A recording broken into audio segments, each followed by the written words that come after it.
بسم اللہ الرحمن الرحیم، ایاک نعبد و ایاک نستعین۔ میرے پاکستانیوں، جب میں سمجھتا ہوں کہ یہ اب حکومت کامیاب ہوگی ہے سائفر کو دبانے کے لیے، کیونکہ سائفر کے اندر ایک ایسی چیز ہے جو ڈائریکٹلی یہ جو لوگ اس وقت حکومت کر رہے ہیں اور ان کے پیچھے جو سہولت کار تھا، یہ تو ڈائریکٹلی ان کے اوپر آتا ہے کہ انہوں نے ایک سازش کر کے ایک الیکٹڈ حکومت گرائی، لیکن یہ خود ہی اپنے پیر پہ کلہاڑی مارنے کے لیے ماہر ہیں۔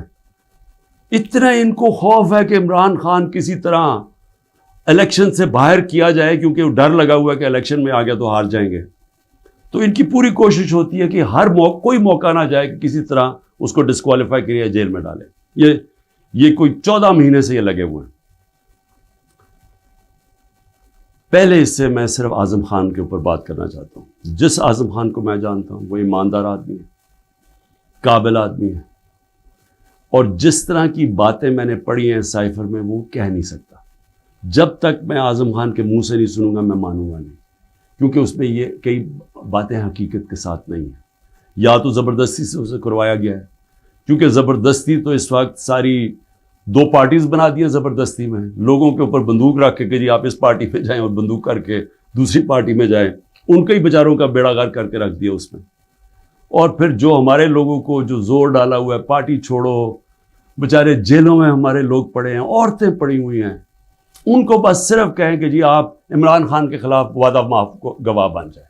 یہ وہ بنتے تو آپ چھوٹ جائیں گے، اور یا پھر کہ جناب آپ کھڑے ہو کے جا کے وہ ٹی وی پہ کہیں میں پارٹی چھوڑ رہا ہوں۔ یہ اس طرح کی اس وقت جو ہم تماشا دیکھ رہے ہیں وہ اس طرح کا چل رہا ہے۔ تو میں نہیں مانتا کہ اعظم خان نے کئی باتیں اس میں سے کہی ہیں، اور کئی سچ بھی ہیں، لیکن سائفر تھا کیا؟ 6 مارچ کو 2022 6 مارچ میٹنگ ہوتی ہے۔ پاکستان کا ایمبیسڈر اسد مجید اور امریکہ کا جو under secretary of state Donald Lu, Washington میں میٹنگ ہوتی ہے۔ آفیشیل میٹنگ ہوتی ہے۔ آفیشیل میٹنگ کا مطلب کہ دونوں طرف نوٹ لے رہے ہوتے ہیں اس میٹنگ کے۔ اس میٹنگ کے بعد ایک سائفر کا مطلب ہوتا ہے ایک خفیہ ایک کوڈ کے اندر میسج بھیجی جاتی ہے، جو کہ ساری دنیا میں آپ کے جو ہمارے جو ایمبیسڈرز ہوتے ہیں وہ ساری دنیا میں ہر ملک کے ایمبیسڈر اپنے فارن آفس کو خفیہ میسیجز بھیجتے ہیں، جس کو سائفر کہتے ہیں۔ وہ سائفر آتا ہے پاکستان، اور وہ میں جب پڑھتا ہوں تو اس میں کیا لکھا ہوتا ہے؟ سائفر میں 2 مین چیزیں ہیں، باقی تو اور بھی چھوٹی موٹی چیزیں ہیں۔ سب سے بڑی چیز لکھی ہوتی ہے کہ جی عمران خان کو آپ نے عدم اعتماد کی ووٹ میں پاکستان کے پرائم منسٹرشپ سے ہٹانا ہے۔ اور ایک اور چیز لکھی ہوتی ہے کہ عمران خان نے اکیلا فیصلہ کیا کہ روس جانے کا۔ آپ کو پتہ ہے روس، اور تب تک جنگ شروع ہو چکی تھی روس کی یوکرین میں، تو عمران نے اکیلے نے فیصلہ کیا، جبکہ اسد مجید ہمارے ایمبیسڈر کہہ رہے ہیں کہ نہیں، عمران خان نے اکیلا فیصلہ نہیں کیا، یہ سب سٹیک ہولڈرز نے مل کے فیصلہ کیا تھا۔ لیکن جس طرح وہ بات کرتا ہے، اسد مجید، سلام کرتا ہوں میں اپنے ایمبیسڈر کو، وہ کہتا ہے اس کے بعد جو مجھے میسج کہ ان کے خلاف آپ کو پروٹیسٹ کرنا چاہیے، ڈیمارش کرنا چاہیے کہ اس نے بڑی غلط زبان استعمال کی ہے۔ غیرت مند ڈپلومیٹ ہمارا، لیکن وہ غیرت یہاں نہیں جاگتی جب وہ یہاں پہنچتا ہے۔ سائفر جاتا ہے آرمی چیف کے پاس بھی، فارن آفس میں بھی، میرے پاس بھی آتا ہے۔ میں جب وہ دیکھتا ہوں میں حیران ہو جاتا ہوں کہ اس کی جرت کیسے پڑی ہے لکھنے کی، یہ کیسے کہہ سکتا ہے؟ اور پھر جب میں یہ دیکھتا ہوں کہ یہ کہہ رہا ہے ایک ایمبیسڈر کو کہ اپنے پرائم منسٹر کو آپ نے ہٹانا ہے، تو پھر میں دیکھتا ہوں کہ یہ میرے لیے تو نہیں ہے، ایمبیسڈر تو مجھے جواب دے ہے، تو مجھے کون ہٹا سکتا ہے؟ پاکستان میں مجھے کون ہٹا سکتا تھا؟ ایک ہی آدمی، جنرل باجوہ۔ سائفر تو جنرل باجوہ کے لیے اس نے بھیجا ہے۔ تو مجھے وہاں سے پہلے سے ہوتا ہے کہ اب تک ہمیں لوگ کہہ رہے ہیں، مجھے خبریں آتی رہتی تھیں کہ جناب فیصلہ ہو گیا آپ کی گورنمنٹ ہٹانے کو، مجھے رپورٹ آ رہی رہتی ہے, IB والے مجھے آ کے بتاتے تھے کہ جی دیکھیں شہباز شریف کی خفیہ میٹنگز ہو رہی ہیں, بیچ میں ان کے لوگ پڑے ہوئے ہیں, جنرل باجوہ کی کوئی فادر ان لا ان کے گھر میٹنگز ہو رہی ہیں. یہ ساری مجھے خبریں آ رہی تھیں. لندن کسی کو بھجوایا جا رہا ہے. تو میں مانتا نہیں تھا. میں جنرل باجوہ کو جب ملتا تو وہ کہتے تھے ہو ہی نہیں سکتا, ہم تو کنٹینیوٹی چاہتے ہیں. اور میں بھی اپنے آپ کو ہوتا ہوں کہ میں مان جاتا تھا.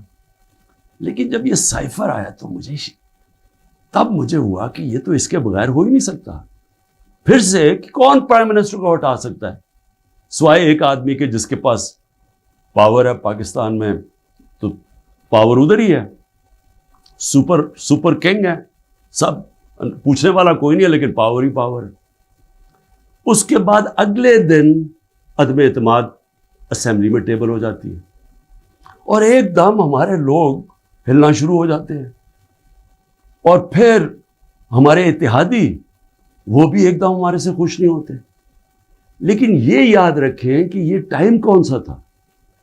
یہ وہ ٹائم تھا جب پاکستان کی اکانومی 17 سال میں سب سے بہتر امپروو کر رہی تھی.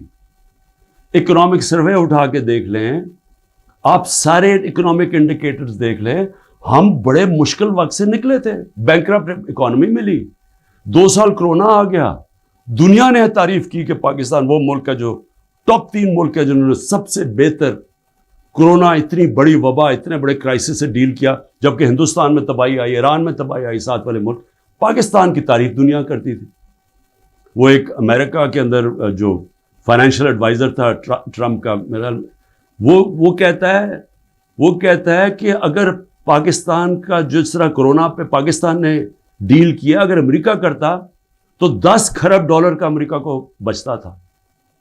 تو ادھر سے نکلے, اکانومی گرو کر رہی ہے, انڈسٹری گرو کر رہی ہے. تو ایک دم یہ عدم اعتماد کدھر سے آ گئی. تو جس کو میسج دی تھی اس نے اپنا کام شروع کر دیا, ایجنسیز نے کام شروع کر دیا, ہمارے لوگوں کو میسیجز آنی شروع ہو گئی کہ جناب ISI کے لوگ ایکٹیو ہو گئے. مجھے جب آیا, میں جنرل باجوہ کے پاس گیا, میں نے کہا آپ کا لاہور والا جو آدمی ہے وہ ہمارے MNS کو کہہ رہا ہے کہ ہم نے ہاتھ اٹھا لیا ہے, اب آنے والی گورنمنٹ دوسری ہے, یہ شہباز شریف کی.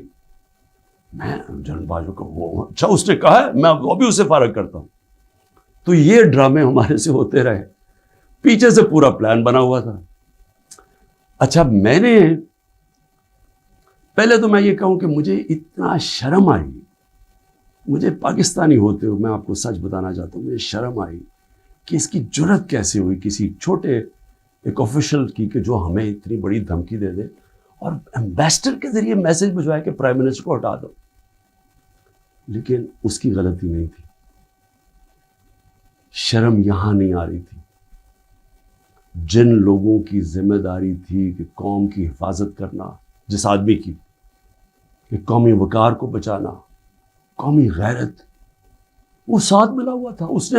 اس نے ان کے, یعنی یہ سارا پلان ادھر سے شروع ہوا تھا.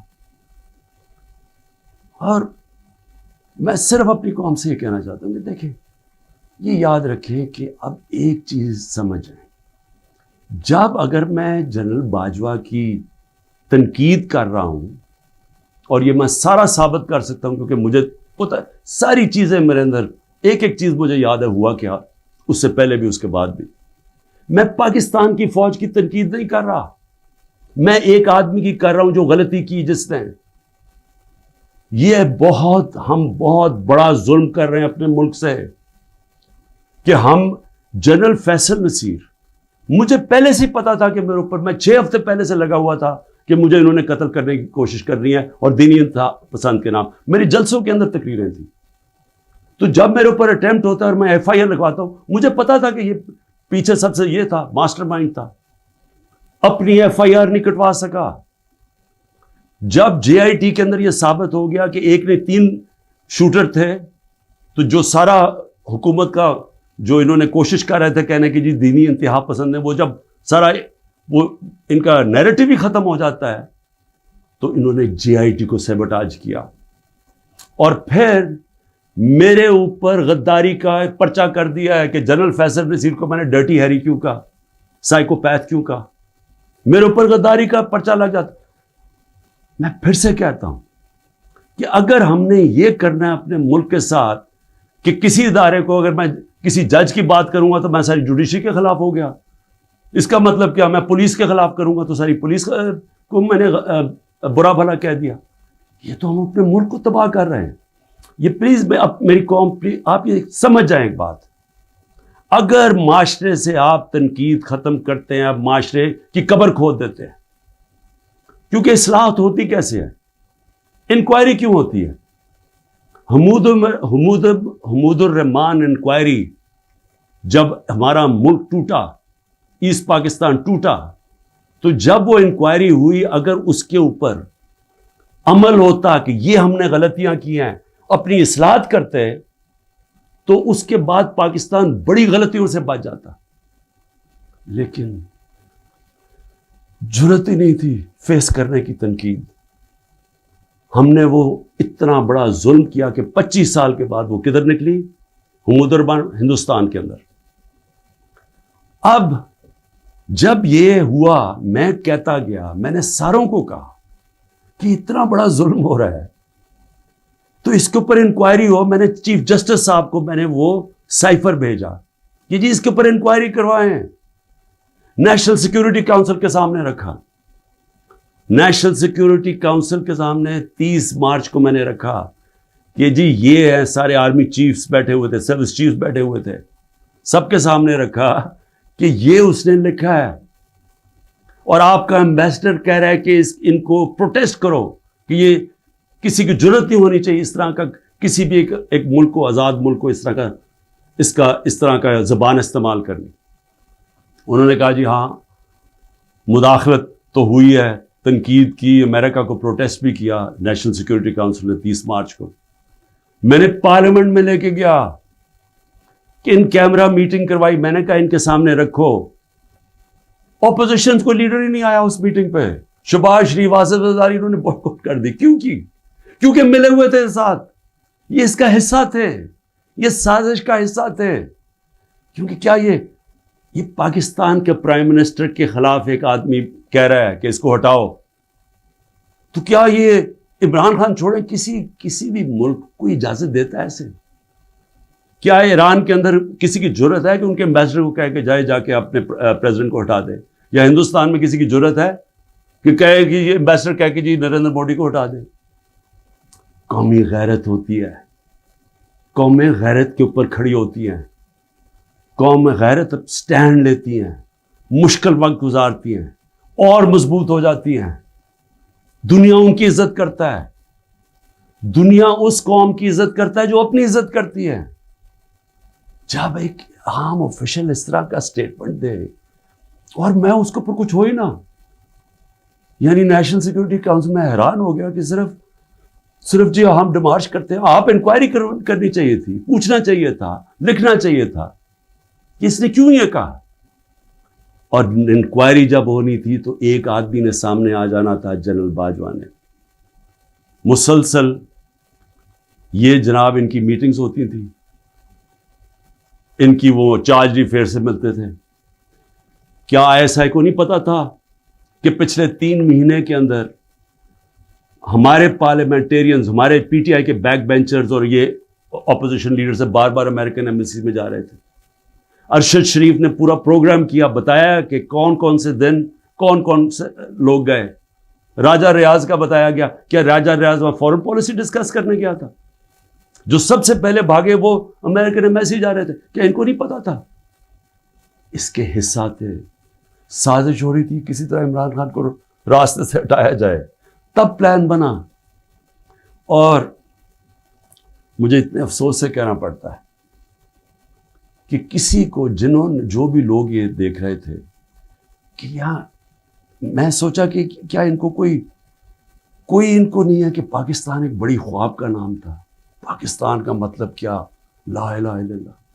میرے اپنے کوئی لوگ کہہ رہے ہیں عمران صاحب یہ آپ سائفر نہ اٹھائیں پبلک میں، امریکی ناراض ہو جائیں گے. میں پبلک میں جا کے میں کیوں پبلک کو بتایا؟ میں اپنی قوم کو بتانا چاہتا تھا، کیونکہ قوم غیرت باندھا ہے، قوم کھڑی ہو گئی ساتھ. یہ سیاسی طور پہ نہیں میں کر رہا، میں ایک وہ پاکستانی ہوں جو اس ملک کے جو خواب تھا میں اس میں بلیو کرتا ہوں کہ لا الہ الا اللہ، کوئی نہیں ہے خدا سوائے اللہ کے، میں کوئی کسی کی غلامی نہیں کرنے کے لیے تیار۔ اور میں آپ کو یہ امریکہ کا بھی بتا دوں، دیکھیں امریکہ کی ایک بات سمجھ ہے، امریکہ جو ہے وہ اپنے مفاد کے لیے فیصلے کرتا ہے، وہ دوستیاں نہیں نبھاتا، امریکہ اپنے انٹرسٹ کو پروٹیکٹ کرتا ہے۔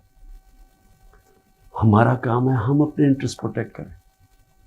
جب وار آن ٹیرر میں نے مخالفت کی کہ ہمیں امریکہ کی جنگ میں نہیں شامل ہونا چاہیے، اٹھا لے میری سٹیٹمنٹس، میں ہر بار کہتا رہا کہ یہ ہماری جنگ نہیں ہے۔ میں کیوں کہہ رہا تھا؟ میں اپنے لوگوں کے لیے کہہ رہا تھا۔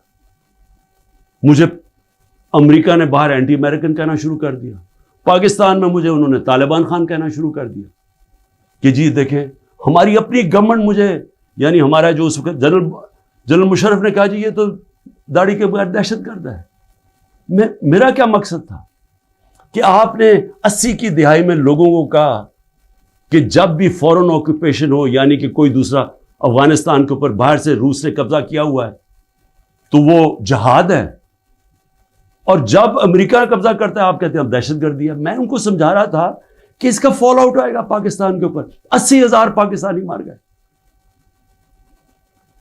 پتہ نہیں کتنے 100 ارب ڈالر سے زیادہ ملک کو نقصان ہوا، لیکن اس سے زیادہ جو دنیا میں ہم بدنام ہوئے، ساری دنیا میں ہمارا مذاق، ہمیں کہا گیا جی سب سے خطرناک ملک ہے پاکستانی دہشت گرد۔ پاکستانیوں سے جو دنیا میں ہوا، ہرا پاسپورٹ دے کے لیدر لائن میں کھڑا کر دیتے تھے، کتنے پاکستانیوں کو باہر سے ڈپورٹ کر دیتے تھے۔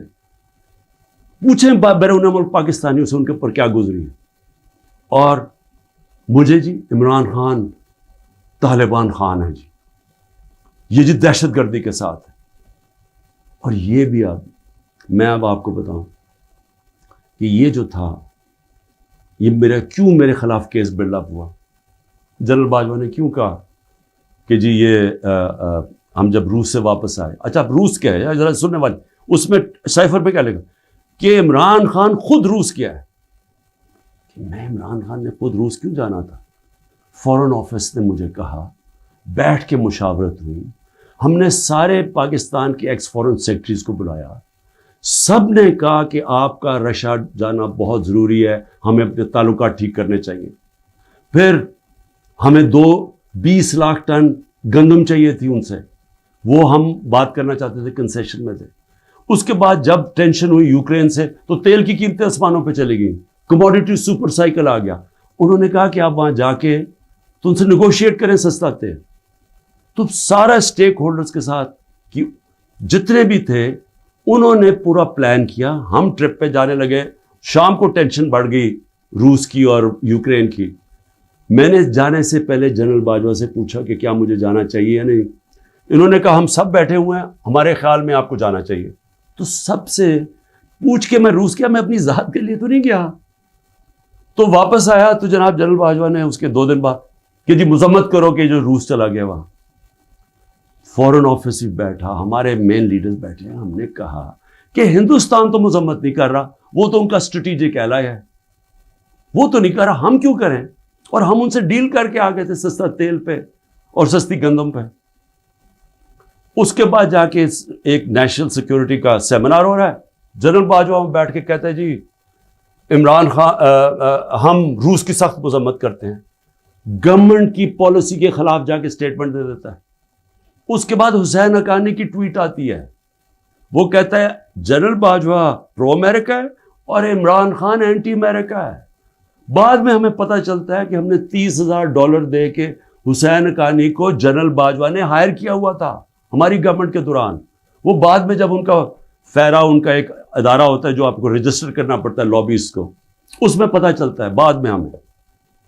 تو میرا اپنا ہی آرمی چیف میرے خلاف لابی کر رہا تھا، ان کو بتا رہا تھا میں کتنا برا ہوں۔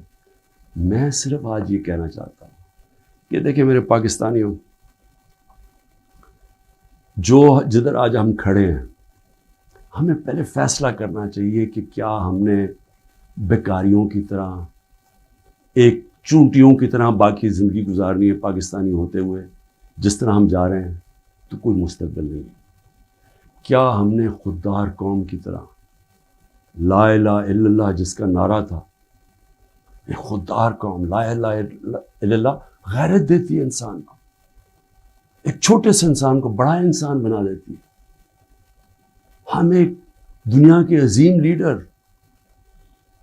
محمد مصطفیٰ صلی اللہ علیہ وسلم، جنہوں نے جب مسلمان کمزور بھی تھے تو انہوں نے 2 سپر پاورز کے سربراہ کو خط لکھا کہ میں اللہ کا پیغام لے کے آیا ہوں، اس پہ چلو گے تو تمہاری بہتری ہے۔ خوددار، اللہ سے صرف ڈرنے والے لوگ، ہمیں یہ کیا بنا دیا انہوں نے کہ جی اپنا ہی ملک کا آرمی چیف ان کو لکھ رہا ہے کہ جی دیکھیں عمران خان یہ اینٹی امریکن ہے۔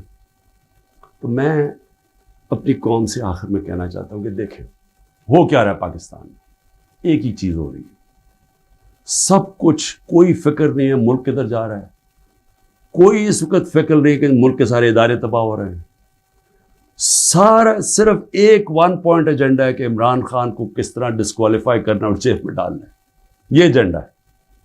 اس کے اندر یہ سائفر بھی آ گیا ہے۔ یہ نہیں ان کو پتا کہ سائفر میں ان کی تباہی ہے، کیونکہ یہ سب ملوث تھے اس میں، یہ شہباز شریف بھی تھا، زرداری بھی تھا، ساروں کو پتا تھا سائفر کا، سارے میٹنگز کر رہے تھے امریکنوں کے ساتھ۔ اور اس کے اندر جو جنرل باجوہ کا رول ہے وہ سب کے سامنے آئے گا کہ انہوں نے کیا رول تھا اس کا، اور کیسے ایک حکومت جو اتنے سالوں کے بعد صحیح پرفارم کر رہی تھی، جو اکانومی ہماری آگے جا رہی تھی، اس کو گرا کے ایک وہ چوروں کو اوپر لے کے آئے ہیں جو 30 سال ملک کو چوری کر رہے تھے، لوٹ رہے تھے، جو 30 سال ملک کو، جو خود جنرل باجوہ ہمیں بتاتے تھے، جو ملک کی اسٹیبلشمنٹ جن کی چوریوں کی بتاتی تھی، جو ایک دوسری کی چوریوں کا بتاتے تھے، جن کی انٹرنیشنل دنیا میں ان کی چوریوں کے اخباروں میں اور کتابوں میں جن کا نام آتا تھا، ان کو لا کے اوپر بٹھا دیا۔ انکوائری سب سے بڑی یہ ہونی چاہیے اس سائفر کے اوپر، جو ایف آئی اے نہیں کر سکتی۔ اگر صحیح انکوائری کروانی ہے تاکہ ہم آگے یہ غلطیاں نہ کریں، تو انکوائری یہ ہونی چاہیے کہ یہ سازش میں کون کون شریک تھا کہ گورنمنٹ گرا کے ایک ملک کی اکانومی کی تباہ کیا، آج پاکستان کو گھٹنوں پہ رکھ دیا۔ آج اگر ہم ان کی مدد نہ کرتے اور آئی ایم ایف سے نہ کہتے کہ آپ کی سٹینڈ بائی اگریمنٹ کے ہم ساتھ ہیں، تو پاکستان ڈیفالٹ کر گیا تھا۔ ڈیفالٹ کرنے کا مطلب کہ آج لوگوں کا معاشی قتل ہو جانا تھا، جو ہو چکا ہے، اس سے دگنی مہنگائی ہو جانی تھی، بے روزگاری، یعنی سارا جو ہماری باہر سے فائنینسنگ ختم ہو جانی تھی، جو آگے آج ہی برے حالات ہیں، اس سے دگنے ہو جانے تھے۔ کون ذمہ دار ہے اس کا؟ انکوائری یہ ہونی چاہیے کہ کس نے کیا، کس پلیئر نے کیا کیا رول پلے کیا، یہ انکوائری ہونی چاہیے۔ اور اس کے اندر یہ ایف آئی اے جو کہ شہباز شریف نے اپنے اوپر نوکر بٹھا دیے ہیں، یہ انکوائری نہیں کر سکتے۔ اور میں جو آخر میں بتانا چاہتا ہوں کہ جو کوششیں ہو رہی ہیں، کوشش کیا ہو رہی ہے؟ ہر چیز کرتے ہیں وہ فیل ہو جاتی ہے، کیونکہ اللہ حق ہے۔ توشہ خانہ کے اندر کیا چیز ہے جی؟ عمران خان نے ان کو کہا کہ جو توشہ خانہ میں ابھی بھی لوگ بیٹھے ہوئے ہیں جن کا کام ہے اسیس کرنا کہ ایک جب آپ کو تحفہ ملتا ہے اس کی کیا قیمت ہے، میں نے ان کو کہا کہ کم قیمت دکھاؤ، اور آپ وعدہ معاف گواہ ڈھونڈ رہے ہیں کہ کوئی جا کے بتائے کہ عمران خان نے ہمیں کہا تھا قیمت کم دکھائیں۔ اور اس کے علاوہ القادر یونیورسٹی، یعنی یہ سوچیں کہ ایک یونیورسٹی بنتی ہے جو سیرت نبی پڑھانے کے لیے، تاکہ لوگوں کا کردار ہم ٹھیک کریں، کیریکٹر بلڈنگ کریں، بتائیں کہ ہمارے جو بڑے بڑے صوفی تھے یہاں جن کی وجہ سے اسلام پھیلا، ان کی پیغام کیا تھا، نئے لیڈرشپ پروڈیوس کریں جو کہ سیرت نبی پہ ہوں، اور پھر مفت تعلیم ملے، ٹیکنالوجی بھی پڑھائی جائے لیکن مفت تعلیم۔ اس وقت سارے جو پڑھ رہے ہیں وہ ہیں جو کہ غریب گھرانوں کے اسٹوڈنٹس ہیں، مفت پڑھ رہے ہیں وہاں۔ یہ جناب عمران خان نے جرم کیا ہے کہ جی القادر یونیورسٹی بنا دی، جو ذاتی فائدہ ہو گیا مجھے، جس طرح کہ مجھے اس سے کوئی آمدنی آ رہی ہے، جس طرح شوکت خانم سے ہی آ رہی ہے یا نمل یونیورسٹی سے۔ اور پھر میرے اوپر پہلے ظلم کیا جاتا ہے اور میرے اوپر ہی کیسز کر دیتے ہیں۔ 9 مئی کو سپریم کورٹ کہتا ہے کہ عمران خان کے اوپر غیر آئینی اور غیر قانونی واردات کی گئی، مجھے وہاں سے اغوا کیا گیا، جو کمانڈوز مجھے وہاں سے لے کے گئے. سپریم کورٹ کا ورڈکٹ ہے. اور جس طرح مجھے ذلیل کیا، لوگوں کو مارا، ڈنڈے مارے، وکیلوں کو مارا، اس کے بعد ساری دنیا میں خبر دیکھا کہ مجھے ایک مجرم کی طرح پکڑ کے لے کے جا رہے ہیں. تو میرے اوپر 30 کیس ہو جاتے ہیں. جب میں 4 دن بند ہوتا ہوں اندر، جب جیل کے اندر، تو 30 کیس میرے اوپر ہو جاتا ہے کہ جی میری وجہ سے وہ جو رد عمل آیا. اور رد عمل نہیں آنا تھا کہ جب آپ ناانصافی کرتے ہیں، جو سپریم کورٹ کہتا ہے ناانصافی ہے، وہ جو بچارے نکلتے ہیں پرامن مظاہرے کرنے کے لیے، جو 27 سال سے ہم نے کیے ہیں، ان کے اوپر گولیاں چلاتے ہیں. 25 لوگ ہیں جن کو انہوں نے شہید کیا ہے. 16 کے پاس ہمارے پاس ڈیٹس ہیں، 9 غائب ہیں ابھی. 3 لوگوں کی ٹانگیں کٹتی ہیں. ایک آدمی پیرالائزڈ ہے اس وقت، کمر پہ گولی لگتی ہے. اور یہ کیا کرتے ہیں اوپر سے؟ انہی کے اوپر کیس بنا دیتے ہیں. ساری دنیا کے اندر اب ایک کوئی پولیس کی گولی لگی تھی نا ایک فرانس کے اندر، 4 دن سارے فرانس میں آگ لگی، 100 بلڈنگز اور گاڑیاں جلا دی لوگوں نے. تو آپ کو پوچھ نہیں رہا کہ آپ پاکستانی نہیں تھے. اور 100 لوگوں کو گولیاں اور لگتے ہیں، اور جن کو ایک کو جس کو گولی لگتی ہے، ٹانگ کٹ جاتی ہے، اس کو پکڑ کے جیل میں ڈال دیتے ہیں. یہ کسی ملک میں اس طرح ہوتا ہے؟ یہ ظلم ہوتا ہے. اور پھر ضلع شاہ کا قتل ہوتا ہے، عمران خان کے اوپر قتل کا کیس ڈال دیتے ہیں. بعد میں جب پتہ چلتا ہے تشدد ہوا اس کے اوپر 26 جگہ، تو پھر کہتے ہیں ایکسیڈنٹ میں، پھر بھی میرے پہ کیس ڈال دیتے ہیں.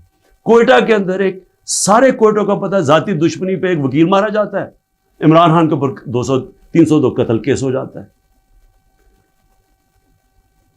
میں سوال یہ پوچھتا ہوں کہ کیا قوم یہ ناانصافی نہیں دیکھ رہی؟ اور یہ جو نظام آپ کر رہے ہیں، یہ سمجھ رہے ہیں کہ یہ بہت بڑا کوئی ڈنڈے مار کے اور خوف سے لوگوں کو اپنی طرف لے آئیں گے، یا لوگ ووٹ کسی اور کو دے دیں گے. یہ انسان ہے، یہ بھیڑ بکریاں نہیں ہیں. اور اس کے اوپر، اس نظام کے اوپر جو حضرت علی کا قول ہے وہ غور سے سن لیں. کفر کا نظام چل جائے گا، لیکن ظلم اور ناانصافی کا نظام نہیں چل سکتا. حکومتیں چلتی ہیں اخلاقی قوت پہ. ڈنڈے مار کے جانور چلتے ہیں، ڈنڈے مار کے نہیں چلوا سکتے آپ لوگوں کو. لوگوں کو اگر آپ یہ سمجھتے ہیں کہ اس کی ظلم کی وجہ سے یہ چوروں کو تسلیم کر لے گی قوم، جو 30 سال سے ملک کو لوٹ رہے ہیں، جن کے پیسے باہر پڑے ہیں، جن کی سارا یہ جیسے انہوں نے اقتدار سے پھر باہر بھاگ جانا ہے، تو اگر یہ سمجھتے ہیں کہ لوگ اس خوف کی وجہ سے ان کو تسلیم کر جائیں گے، مجھے ترس آ رہا ہے ان لوگوں کے اوپر جن کی یہ سوچ ہے. پاکستان زندہ باد.